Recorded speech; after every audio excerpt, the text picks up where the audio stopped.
from Steve, who has asked us, hi guys, what do you think Whitland need to do next season to have some hope of turning things around?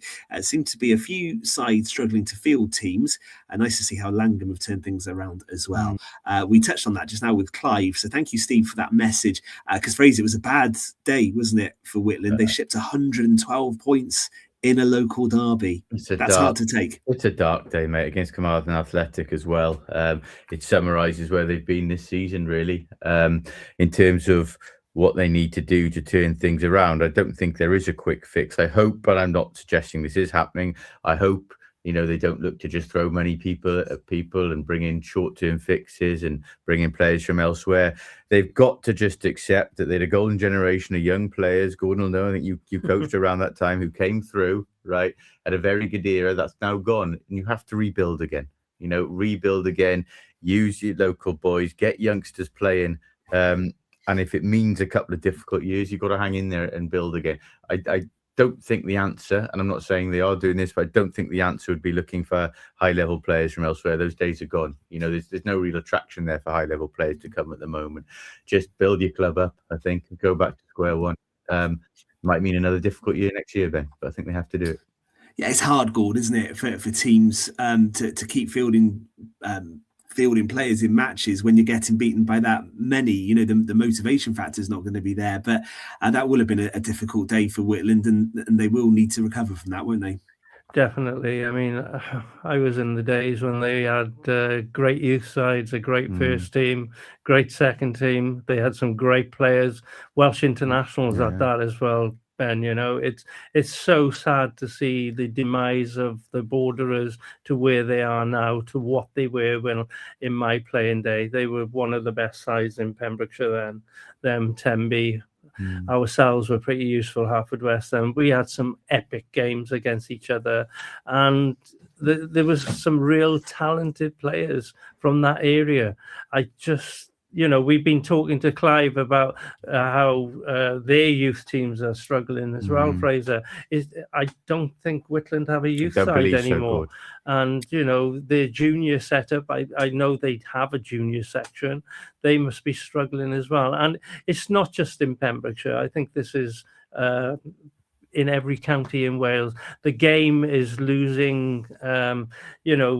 We need to attract the youngsters to build a stronger adult game, and we're losing it at this moment in time. Absolutely. We need to go back to basics, as I said, get kids interested in schools and sort out the system. It's all part of the WRU. They have to address this, otherwise we're going to be struggling for a lot longer. And Whitland are a great club.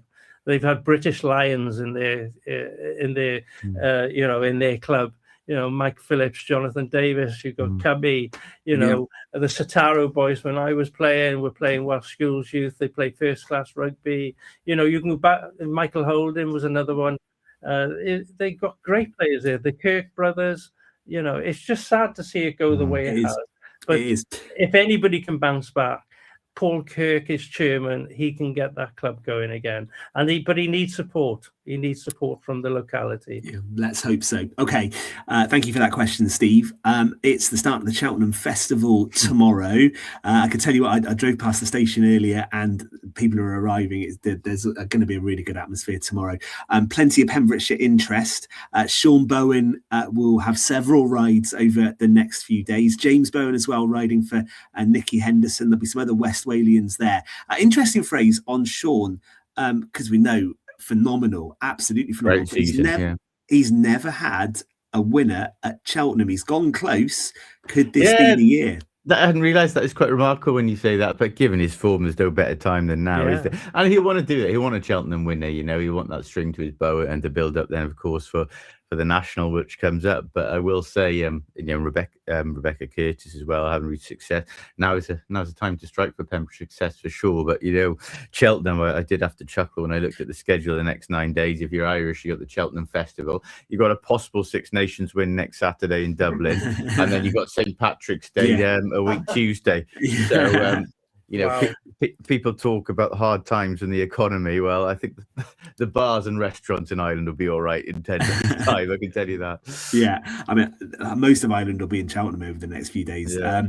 We should clarify actually. So he's never had a Cheltenham Festival winner. So Yeah, he has ridden winners at Cheltenham In Racecourse, Cheltenham, but never at the festival.